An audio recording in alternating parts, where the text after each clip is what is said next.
15. El karma P. En otros lugares se dio una explicación del karma. ¿Nos la puedes ampliar? R. Todo el universo y todo lo que contiene funciona como una unidad kármica desplegando la manifestación de Dios en el que todos y cada elemento se vuelve el cumplimiento y la expresión de su propia esencia. Así, la experiencia de la vida es la danza interactiva de todos esos campos, que son la consecuencia de la capacidad ordenada divinamente por la existencia. Aquello que tiene existencia también puede ser creado con capacidad para la vida y así convertirse en un ser. Ser es existir con la conciencia de la propia vida como la luz que ilumina la capacidad de la consciencia. En la medida en todo el universo y todo en él es una unidad kármica, la totalidad de la realidad es la realización de la iluminación. Si todo es una unidad kármica que se origina de la misma fuente, entonces ver cualquier separación es un artefacto de la percepción. En realidad, el uno y los muchos son lo mismo. Cualquiera que esté familiarizado con la kinesiología puede fácilmente contestar todas las preguntas sobre el karma. En esencia, el karma individual es un conjunto de información, análogo a un chip de ordenador, que existe en el dominio no físico de la conciencia. Contiene el código de la información almacenada que es intrínseco a una parte del cuerpo espiritual o del alma. El código representa una condensación de todas las experiencias pasadas, junto con los matices asociados de pensamiento y sentimiento. El cuerpo espiritual conserva la libertad de elección, pero el rango de opciones ya ha sido modelado. Es obvio que esas propensiones tienden a repetirse, pero, al mismo tiempo, permite oportunidades para el cambio, por ejemplo, trascender la paradoja de los opuestos. El alma puede elegir la reencarnación física, convirtiéndose en descarnada, o explorar los reinos astrales y así luchar en los infiernos y purgatorios, o esperemos, siguiendo en los cielos por el apoyo y la entrega al amor, la verdad, Dios, o un salvador. La elección entre el orgullo o la humildad tiene una influencia considerable sobre el propio karma. Con preguntas kinesiológicas, se aclaró que el propósito del Buda fue enseñar a la iluminación.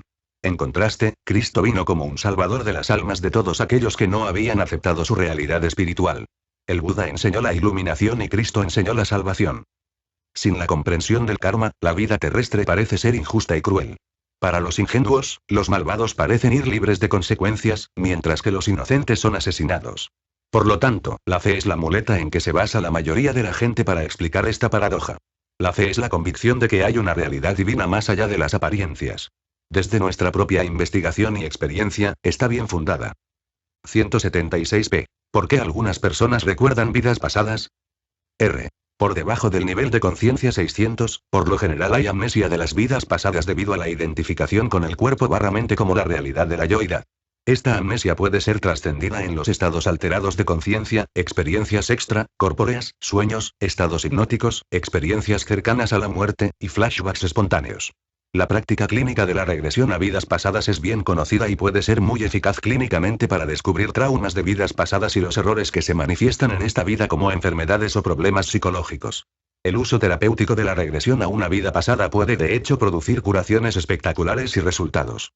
Además, los niños pequeños también hablan espontáneamente sobre vidas pasadas, y algunos incluso recuerdan sus existencias previas con detalles verificables.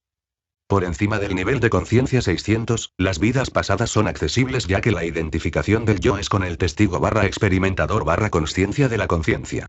Con el recuerdo, puedes ver que hay una concordancia con los acontecimientos espirituales más significativos de las vidas pasadas, y los acontecimientos, actitudes y las configuraciones psicológicas de esta vida. Reflexionando, surge un patrón que refleja lo que podría llamarse el viaje del alma. El Buda recordó numerosas vidas pasadas, pero esta consciencia no es parte de la típica tradición judeo-cristiana, aunque tiene una mayor comprensión en otras religiones del mundo, que se remonta a la antigüedad. La investigación espiritual revela que a pesar de que el Buda tuvo muchas reencarnaciones pasadas, Jesucristo no las tuvo, y él de hecho descendió del cielo sin tener ninguna vida humana anterior. Un camino que excluye la consciencia del karma debe entonces confiar fuertemente en la fe, o no habría otra forma espiritualmente íntegra de explicar los sucesos de la vida humana. La desventaja es que si la fe o las creencias se pierden, el espíritu desilusionado es entonces vulnerable a sumergirse en cualquier desesperación o engancharse a un sustituto de Dios. En Occidente, esto ocurre muy comúnmente y se explica por el hecho de que el intelecto, en su expresión como razón/lógica/ciencia, es ahora la principal esperanza para la mejora de la vida. Cuando esto ocurre, la mente y la razón se vuelven divinizadas y tratadas como si fueran una religión. La gente se dedica con gran fervor a las causas sociales y políticas y los posicionamientos intelectuales que luego son elevados hasta convertirse en los supuestos nuevos salvadores de la humanidad. Esa proclividad es característica de los niveles de conciencia de los 400S, los cuales son raramente trascendidos. Vemos que el 96% de la población mundial nunca trasciende el nivel de conciencia 499. El intelecto, sin embargo, no necesita desplazar totalmente la espiritualidad. Así, muchas personas en los 400S, a pesar de que ponen mucha fe en el intelecto, son envueltas simultáneamente en actividades religiosas o espirituales. El sabio sabe que el intelecto puede llevarte solo hasta cierto punto, y más allá de eso, la fe y la creencia debe sustituir al conocimiento. 177p. ¿Cuáles son las diversas potencialidades kármicas de la conciencia después de la muerte del cuerpo? R. Calibran de la siguiente manera. Niveles de conciencia por debajo de 200 igual varios niveles de infiernos y los dominio astrales inferiores. Niveles de conciencia 200, 240 igual planos astrales interiores. Niveles de conciencia 240, 500 igual planos astrales superiores. Niveles de conciencia 500, 600 igual reino celestial, cielos. Persistencia de la forma, niveles de conciencia 600 más igual cielos superiores, no forma. La investigación revela que los cielos son el destino solo de las almas que calibran por encima de 200 y que hay múltiples cielos que reflejan los diferentes grupos espirituales y sus sistemas de creencias. Históricamente, las diversas religiones han determinado ciertos requisitos necesarios para llegar al cielo. Es como si cada grupo fuera a su propia región celestial, pero ingenuamente se supone que es el único. Es reconfortante descubrir que hay múltiples previsiones para el destino espiritual. Que cada uno va al suyo está de acuerdo con las características generales de la conciencia. La fe y la dedicación traen sus propias recompensas. Reconocer que hay múltiples cielos y que cada uno está de acuerdo con sus propios partidarios significa que los conflictos religiosos y rivalidad podría ser prescindida como señal de respeto y humildad. Es la ingenua afirmación de la exclusividad la que da lugar a la discordia entre los grupos religiosos. Todos los grandes maestros proclaman la gravedad del pecado a evitar, lo que significa evitar comportamientos, actitudes, y afiliaciones con los campos de energía que calibran por debajo de 200. Enseñan que estos son los caminos a los reinos espirituales del gran sufrimiento que son llamados por tanto infiernos. Los infiernos refieren al tormento espiritual y la desesperación, y la mayoría de la gente en sus vidas terrenales actuales ya han experimentado por lo menos algunos de los niveles superiores del infierno de la desesperación, la depresión, el miedo, el terror, la pérdida y la ansiedad. Parece obvio que esa culpa resultaría en un reino penitente del sufrimiento en el que puedes llegar a grandes profundidades. Los niveles del infierno descritos con exactitud por Dante. Artistas como Jerónimo Bosch el Bosco en general muestran los niveles más altos del infierno en los que predomina la forma. Mucho más tristes son los niveles más bajos del infierno que se vuelven, paradójicamente, como los niveles superiores de conciencia, incrementándolos sin forma y finalmente hundiéndose en lo atemporal, lo insuperable, el innombrable pavor y la desesperanza. En las regiones más bajas, el tiempo se detiene y el sufrimiento es experimentado como algo eterno y sin fin. Así, cuando entras en los niveles más bajos del infierno, aparece el conocimiento interior que puede ser visualmente experimentado con el signo abandonad la esperanza por toda la eternidad allí, el alma va al infinito infierno de la desesperación eterna, como si se apagara totalmente y para siempre la luz de Dios. 178 En esta vida, tal como fue la verdadera experiencia. Algunos salen de los informa, las profundidades atemporales del infierno, algunos aspectos del espíritu sobrevivieron y oraron. Si hay un Dios, a él pido ayuda. Esto fue seguido, misericordiosamente, por el olvido. Después de un indeterminado periodo de tiempo temporal, la conciencia retornó, pero ahora entró en un reino completamente diferente y sorprendente de esplendor en el que todas las sensaciones del yo fueron reemplazadas por una presencia divina infinita. La mente se quedó en silencio sobrecogida del esplendor de la revelación de la divinidad como origen y esencia de todo lo que existe. La verdad espiritual brilló con profunda claridad. Toda sensación de un yo personal separado había sido destruida totalmente, y la única realidad que quedaba era la infinita totalidad de la presencia. Muchos años más tarde vino el recuerdo del dicho zen al cielo y el infierno solo los separan una décima de pulgada. El poder de la experiencia llevó 30 años integrarla con el fin de ser capaz incluso de hablar o escribir de ella. No había nada que decir y nada que pudiera ser dicho hasta que el trabajo permitió que se produjera una explicación, lo que derivó en la escritura de Poder contra Fuerza. Antes de la transformación, parecía haber un yo central que el ego asumió ser la causa de las acciones. Este fue totalmente eliminado por la presencia y, posteriormente, la ilusión de la causa desapareció y fue reemplazada por la consciencia de que todo está ocurriendo espontáneamente como resultado de su esencia creada por la divinidad. Todo está sucediendo espontáneamente, por su propia naturaleza innata interactuando con la naturaleza innata de todo lo demás. No hay causa de nada. La acción es una danza interactiva de la respuesta de la vida. Explicación: la afirmación no hay causa de nada calibra en 999. La ley del Buda del origen dependiente o co-creación interdependiente calibra a 965. La ley del Buda se refiere a la evolución de la forma o la existencia, es decir, lo manifiesto. Sin embargo, el Buda dijo que lo último, el vacío, estaba más allá de la forma y no había nada que fuera permanente, es decir, la ley de la no permanencia, o anatta. El alma es el subproducto no físico del ego y el ego se disuelve, incluso el alma personal, con sus tendencias kármicas, se disuelve en la no manifiesta unidad de la realidad última. En la medida en que no separas las cosas existen en la realidad no lineal, ninguna explicación, como la causalidad es necesaria. Por analogía, una vez que una gota de agua cae en el océano, se vuelve uno con el océano. 179p. Porque estos estados extremos en ambos extremos del espectro espiritual nunca fueron compartidos con los demás. No había ningún contexto en el que pudieran ser explicados. Hablar de tales asuntos a los demás no habría tenido sentido. Hubo una vez una reunión espontánea con un desconocido en las calles de la ciudad de Nueva York en la que la consciencia iluminada de la verdad del ser fue intercambiada sin palabras y reconocida mutuamente. Algunos años más tarde, hubo un breve encuentro con Swami Mukhananda, y algo después de eso, hubo un largo intercambio de varios días con Ramesh Balsekar. Esto supuso la discusión sobre la importancia de trascender los opuestos de la existencia frente a la no existencia. Ramesh Balsekar se había iluminado, como un resultado de ser el traductor de Nisargadatta Maharaj y estrecho colaborador durante más de 20 años. ¿Fue el estado de consciencia que se presentó como presencia estacionario? Fue estacionario durante algunos años en los cuales hubo un aprendizaje de cómo estar en el mundo. Esto fue ocasionado por el hecho de que ahora había no apego en lugar de desapego. Si hubiera habido desapego, no habría habido ningún retorno al mundo. Con el no apego, la personalidad es libre de interactuar. No tiene ningún efecto sobre el estado de consciencia. Años más tarde, sin embargo, la conciencia comenzó a evolucionar de nuevo y progresar. Esto requiere dejar el mundo ordinario durante muchos años. Dualidades aparentemente abstractas de la conciencia espiritual avanzada se presentaron. Algún impedimento para el avance de la conciencia fue acompañado por un intenso dolor, ardor que fue experimentado como un tormento incesante. Una vez que las puertas de la paradoja fueron trascendidas por una mayor recontextualización, la angustia desapareció.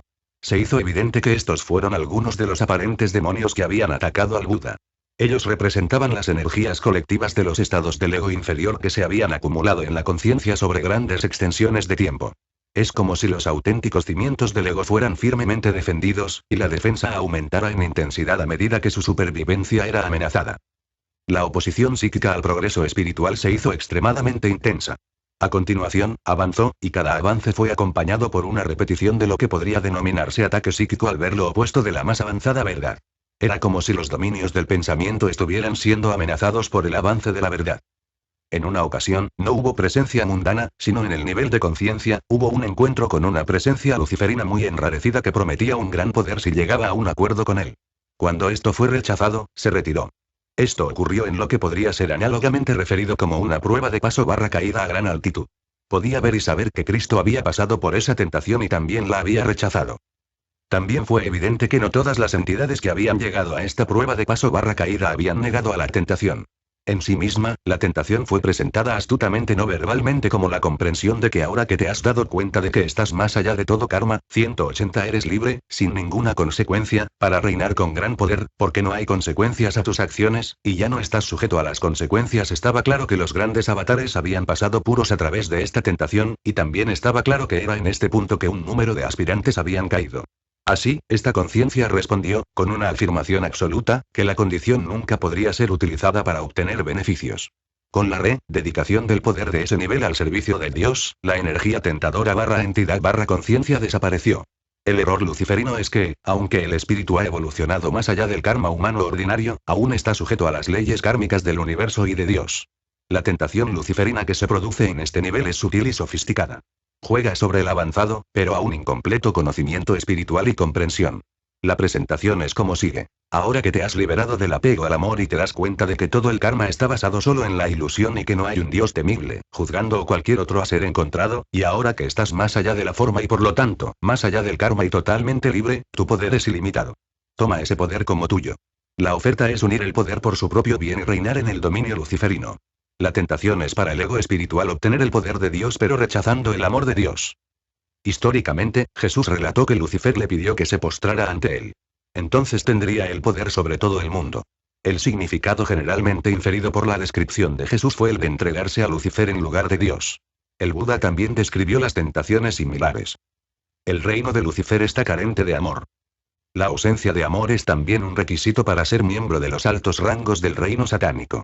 Esta salió a la superficie visiblemente en el entrenamiento de los soldados japoneses en Nanking durante la Segunda Guerra Mundial, y también de nuevo en Camboya durante el reinado de Pol Pot. La simpatía o compasión por el enemigo derrotado o cautivo fueron vilipendiadas. La demostración suprema fue por un soldado que alegremente clavó la bayoneta a un bebé muerto en brazos de su madre. Es la energía satánica que aflora como tortura. La conversión a las filas del mal es completa cuando el recluta recibe placer y satisfacción del dolor, la agonía y el sufrimiento de los demás, especialmente si son inocentes e indefensos. La guerra es el centro de reclutamiento definitivo para los seres satánicos que también son atraídos por la violación, el saqueo, los incendios y la destrucción en masa. P. ¿Qué puede explicar acerca de los llamados reinos astrales? R. Hay un número infinito de universos que existen en infinitas dimensiones. El mundo no es más que una expresión posible de la creación que llamamos física desde el posicionamiento del punto de vista humano. Porque el mundo visto desde este posicionamiento humano, con su innato egocentrismo humano, es considerado real, entonces se considera que los otros universos son fantasías, o irreales. 181 Ahora tenemos un método fiable para investigar estas áreas de incertidumbre. Históricamente, la Sagrada Escritura no ha dicho que tales reinos sean irreales, sino que, por el contrario, nos advirtieron evitar los reinos sobrenaturales y otros. Los reinos astrales son dominios peligrosos para los humanos por varias razones. Son invisibles y no pueden ser verificados por la validación consensual y son dominios que son desconocidos para la persona promedio. Están ocupados por entidades cuyas energías e intenciones son desconocidas. Son extremadamente inteligentes y capaces de seducir a los seres humanos inocentes a ceder a su influencia. Los reinos astrales inferiores también incluyen entidades muy peligrosas que tienen la capacidad de hacerse cargo de la conciencia de los seres humanos más débiles. Los dominios astrales inferiores contienen un interminable número de energías que suenan piadosas y falsamente dicen ser guías espirituales, con nombres tales como maestro, baba, hermano, etc. El ser humano es crédulo porque piensa que cualquier cosa no física, misteriosa y mística debe ser espiritual. Hay un número infinito de planos astrales que reclaman autenticidad espiritual. Innumerables canalizadores se han puesto en contacto con ellos y escrito muchos libros sobre ellos. Cada uno de estos dominios típicamente tienen una jerarquía espiritual, alguna de las cuales llegan a afirmar que incluyen a Jesucristo. También incluyen entrenamiento e iniciaciones y culto en su exclusividad y posesión. Alguno de estos reinos reclaman impartir antiguos misterios o afirma que sus enseñanzas provienen de antiguos místicos, profetas, personajes bíblicos, sacerdotes egipcios, etc. Muchos incluyen una fuerte dependencia de símbolos y rituales místicos. Para los ingenuos, todas estas afirmaciones suenan impresionantes. La seducción aquí es la del glamour y lo especial, como convertirse en iniciado de una escuela de misterios antiguos. Incluso si esto fuera así, encuentras una dificultad inmediata, ya que estas entidades se encuentran en una dimensión diferente de la de los humanos. Incluso si sus afirmaciones fueran válidas, el hecho es que tú como ser humano no vas a convertirte en uno de ellos en absoluto. Estas entidades están viviendo en los oscuros planos astrales. Pueden dar alguna conformidad a este hecho e invitarte, a cambio, de que la propia alma viaje, con la promesa de reunirse con el dios de su dominio, quien con frecuencia tiene un nombre que suena extraño. Entonces descubres, si continúas, que más allá del gran Dios, hay otros, dominios más vastos, infinito en número, cada uno de los cuales es a la vez gobernado por otra entidad con un nombre de misterioso sonido. El requisito es a menudo un juramento de secreto, además de una sustancial cuota monetaria. Tenga en cuenta que en la realidad, el Supremo está más allá de nombre y ir. Investigando este fenómeno, algo bastante interesante fue descubierto. Los planos astrales inferiores están habitados por entidades que han negado y odiado a Dios. Están celosos de Dios y han aprendido a imitar la personalidad humana, las ambiciones y los maestros espirituales. Su táctica es controlar a los humanos y desviarlos a un camino deliberado en los que se les impide el acceso a Dios. Durante este período de sesiones de investigación, no se les preguntó por qué habían rechazado a Dios, ni se hicieron más preguntas. Se sabe que muchas entidades de estos planos son expertos en el engaño y que su objetivo favorito es un buscador espiritual 182 genuino, o incluso un aspirante relativamente desarrollado que caiga en una entidad astral que pretende ser superior a Jesucristo. También conocen la publicidad mediática que las energías demoníacas extremadamente negativas hacen, de hecho, temporalmente inhabitables en cuerpos físicos, a menudo resultando en grotesca criminalidad y asesinatos en serie. No es raro en absoluto para los enfermos mentales o personas intoxicadas o personas que han tenido lesiones cerebrales recientes proclamar públicamente que escuchan a Jesucristo o Dios diciéndoles que actúen en formas que son, obviamente, contrarias a todas las enseñanzas espirituales verificables, ejemplificado por los actuales terroristas religiosos. Parece entonces que nacer humano es un gran regalo y una oportunidad. Los seres humanos tienen acceso a la salvación, el cielo, y la iluminación. Parece que esta progresión no es una posibilidad para las entidades espirituales de otras dimensiones. Aparentemente, ellas han creado alternativas a Dios que carecen de realidad espiritual, tales como el diablo, Satán, Lucifer, o una serie de falsos dioses que reinan sobre sus dominios limitados como semidioses. Parece entonces que ningún beneficio real puede venir a los humanos que se interesan en los reinos de lo oculto o lo astral o lo sobrenatural. De hecho, un daño grave puede resultar. Observa el hecho de que incluso en el mundo ordinario de la vida humana, la mente humana no puede distinguir la verdad de la falsedad, incluso sobre temas sencillos. Si es así, ¿qué oportunidad tiene la mente humana de discernir la verdad o falsedad de entidades desconocidas con agendas ocultas? La conclusión de las investigaciones sobre la materia, por lo tanto, llegaron a las mismas conclusiones que las de la tradición espiritual. Evita, y eso significa que ni siquiera pases tiempo con ellas, lo sobrenatural por cualquier nombre por el que se llame. Démonos cuenta que este mundo ya ha sido bendecido por los grandes maestros espirituales y sus enseñanzas, todo lo cual es completo y total, y no hay necesidad de ninguna enseñanza de los otros reinos, no importa cuán impresionante, piadosa, o seductoramente sea presentada. Lo infinito supremo es el mismo para toda la humanidad a lo largo de todos los tiempos. El Dios de todas las religiones humanas es uno y el mismo y trasciende todos los dioses tribales de la antigüedad. Dios es tanto trascendente como inmanente, tanto en el cielo como en nosotros. La realización del ser es el conocimiento interior del Dios inmanente, que está de acuerdo con las enseñanzas de Cristo de que el cielo está en nosotros. La infinita, realidad atemporal ha sido también históricamente conocida como la naturaleza de Buda, conciencia de Cristo, el supremo de Krishna, etc. Los ingenuos iniciados necesitan saber que hay caminos falsos y astutos tramposos que pueden beneficiarse atrayendo a los incautos. Cristo advirtió: cuidado con el lobo con piel de oveja. Esa es una distinción que ahora se puede hacer con certeza y verificación validada consensualmente.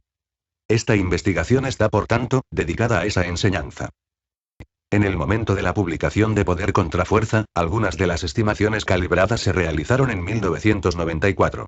¿Hay algún cambio desde entonces? Por ejemplo, en ese momento, solo había 12 personas en el planeta que calibran a 700, mientras que el 85% de la población mundial calibraba por debajo de 200. Como resultado de la evolución de la conciencia de la humanidad, estas cifras han cambiado. En este momento, solo el 78% de la población mundial está por debajo de 200. Este es sin duda un gran avance, con profundas implicaciones. Otro cambio es que el número de personas calibrados a 600 también aumentó. La información obtenida no es el resultado de cálculos matemáticos, sino de la consciencia espiritual y la investigación de la conciencia. Conforme evoluciona la conciencia, naciones enteras o culturas son indudablemente llevadas a las transiciones. Estos movimientos afectan a la conciencia de toda la humanidad. Es necesario trascender la ilusión de la separación y darse cuenta de que toda la humanidad es una, y que esos seres dotados que calibran por encima de 600 pertenecen a todos nosotros. Son parte de nosotros. Ellos son simplemente olas en el océano. Los que calibran por encima de 600 se identifican ellos mismos con toda la humanidad, que la ven como querida y sagrada. Sus energías están disponibles para todos. Salida del todo global, la compasión incondicional trae la curación de toda la humanidad. ¿El karma determina el destino del alma? El alma gravita hacia los reinos que ha elegido por sus propias acciones. Cada acto de la voluntad espiritual es fuertemente determinante. Una analogía es que todos los actos de la voluntad se introducen en el ordenador como conciencia, comparable a los datos del banco /archivo de memoria /disquete /cd, que es un rastro permanente en el cuerpo del alma de la conciencia universal. Estos son patrones de frecuencia mínimos. Se estimó que su contenido energético era extremadamente mínimo por los estándares mundiales, por ejemplo, log 10 a menos de 400 microvatios, etc. A estas cifras se llegó por las pruebas kinesiológico y no por medios matemáticos o de experimentos en un laboratorio de física. Fueron confirmadas en septiembre de 2002. La gente está familiarizada con el término vatios porque pagan sus facturas eléctricas basadas en los megavatios consumidos cada mes. El propósito de las cifras y las referencias es simplemente análogo para indicar de una manera comprensible el registro de las acciones en el campo no lineal. Los físicos y matemáticos del paradigma newtoniano no aplican el dominio no lineal, y es ingenuo tratar de aplicar indebidamente las herramientas de un dominio a otro. Aunque, en Poder contra Fuerza, algunos medios fueron proporcionados a caballo entre los dos reinos, las herramientas de un dominio no son estrictamente aplicables a otro debido a que las diferentes realidades provienen de diferentes orígenes contextuales. Por tanto, un entrevistador dijo: nada podría ser más pequeño que un fotón. Lo que quiso decir es que nada más pequeño que un fotón podría ser encontrado en el ámbito físico donde lo mensurable es un concepto importante. En el dominio no lineal, no físico de la espiritualidad, tal afirmación no tiene ningún 184 significado o realidad, ya que lo no lineal es, por definición, no físico, más allá de la forma, no definible, no medible, y más allá de las matemáticas de Newton.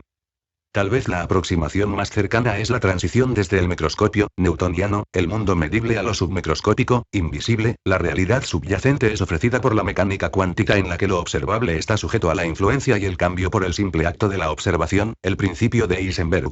La infinita potencialidad cuántica desvía la interacción de la conciencia y el sustrato de la materia, a saber, la onda barra partícula potencial e imprevisible en espacio o posición.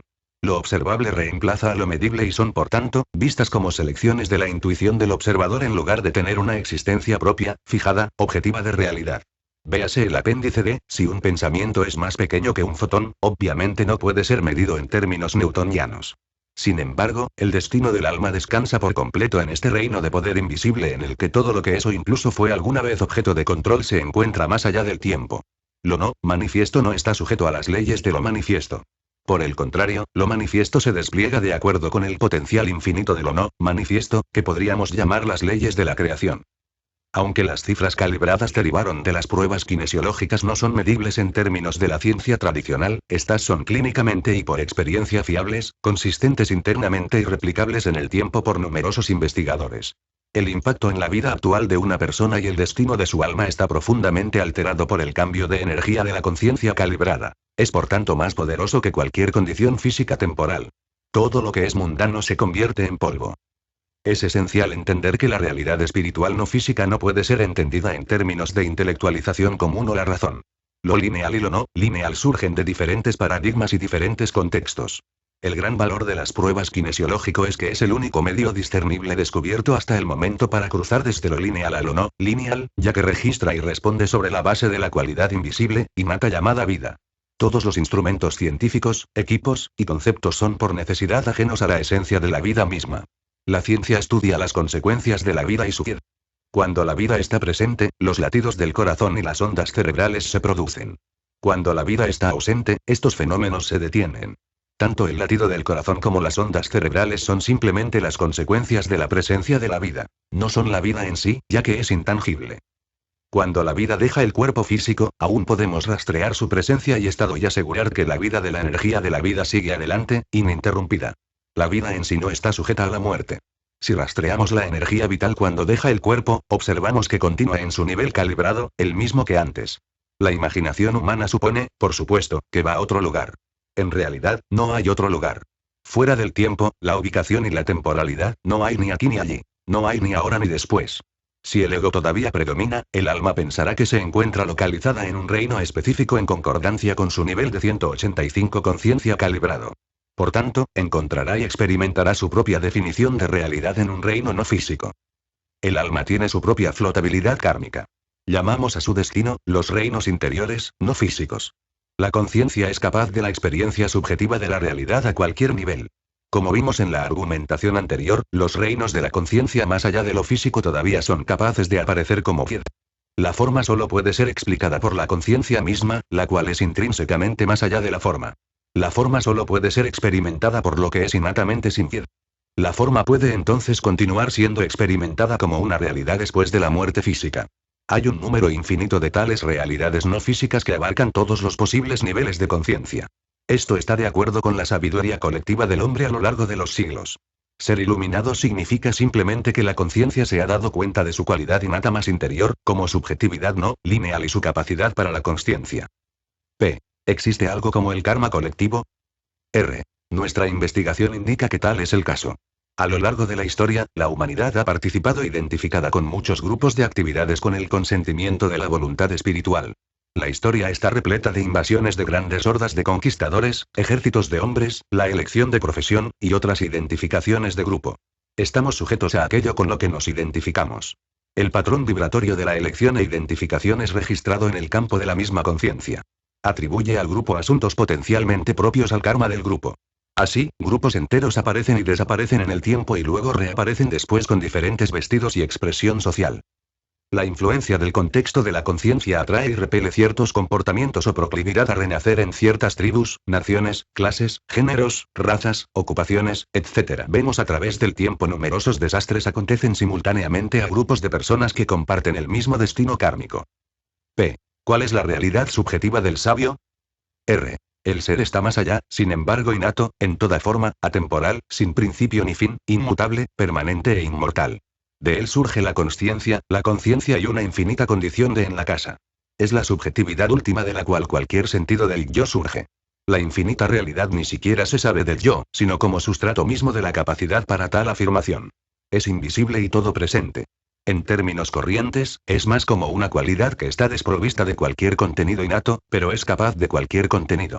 Es la cualidad de experimenta o testificar lo posible. El origen del ser es la realidad de la divinidad. A pesar de ser el origen de la existencia, no está sujeto a ella, ni le es un término aplicable.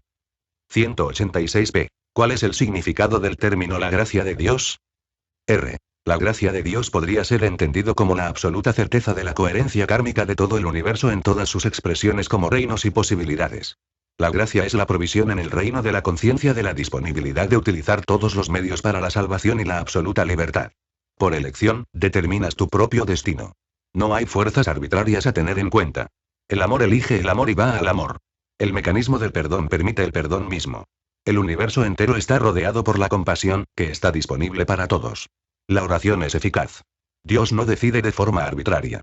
Las cualidades innatas de la divinidad son la misericordia y la compasión. No hay favores a buscar. Solo es necesario aceptar lo que ya existe como dado. La gracia solo puede ser aceptada o rechazada. Un alma individual puede negar la aceptación, porque sienta que no se la merece, pero no juzguéis, dice el Señor. De lo contrario, estarías a merced de los posicionamientos del ego. P. ¿Qué pasa con el día del juicio? R. El hombre extrapola las cualidades del ego a Dios y luego teme a Dios. El día del juicio es cada día. Ya está aquí y es constante y sin fin. El nivel calibrado de esta afirmación es de 999. P. En la vida física, ¿cuándo comienza el karma? R. Un hecho interesante que es, probablemente, de gran importancia para algunas personas es saber que el alma humana o espíritu no entra en el embrión hasta el final del tercer mes de gestación. La investigación de la conciencia ha verificado este hecho repetidamente. El embrión es como una casa que está siendo construida para un ocupante posterior. Hasta el final del tercer mes, no hay ningún ocupante intrínsecamente humano como tal. Si el embrión aborta o muere en el útero, el alma tiene que encontrar otro embrión viable en la que encarna.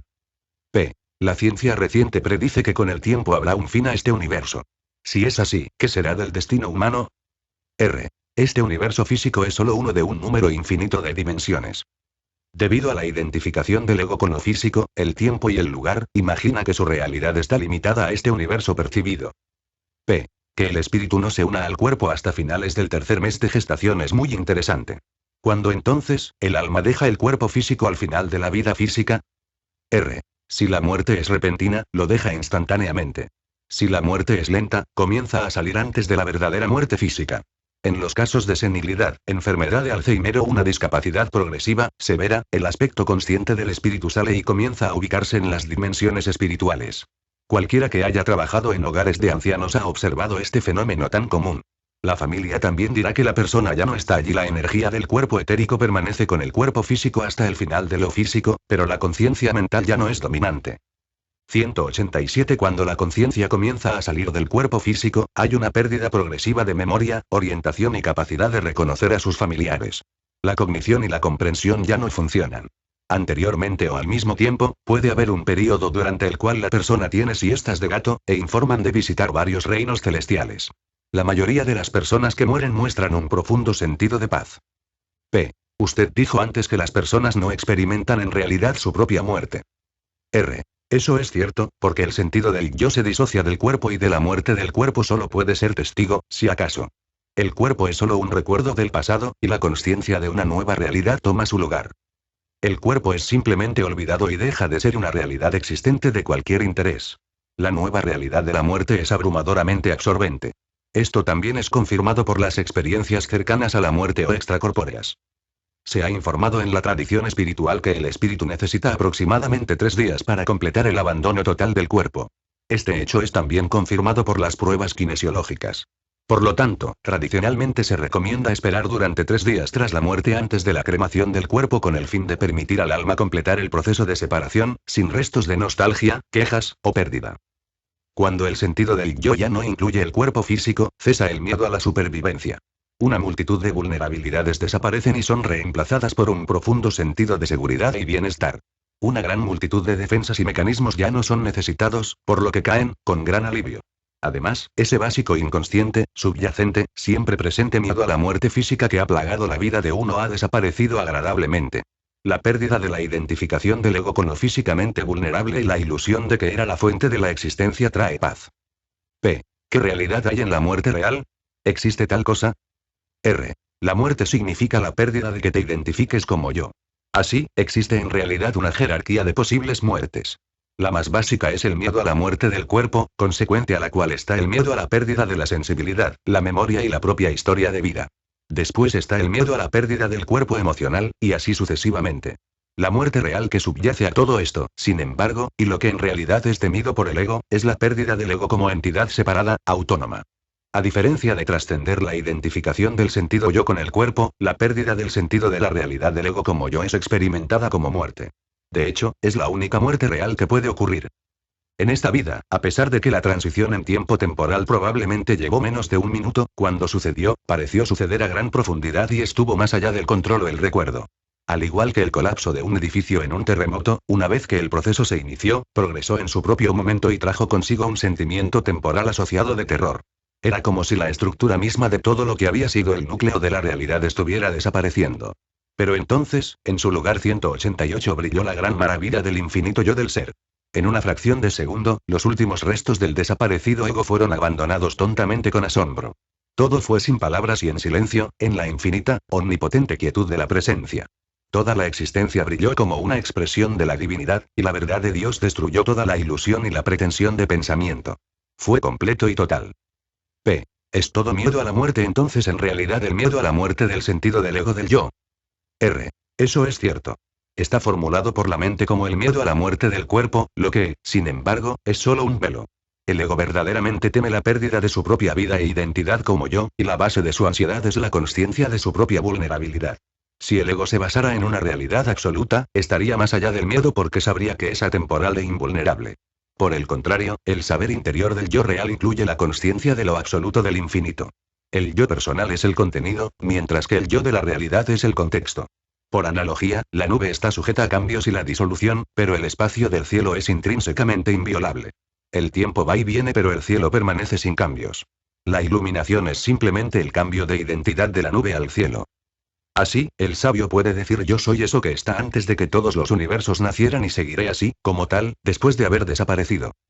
Atemporal soy yo lo absoluto, ya no sujeto a la muerte o el renacimiento.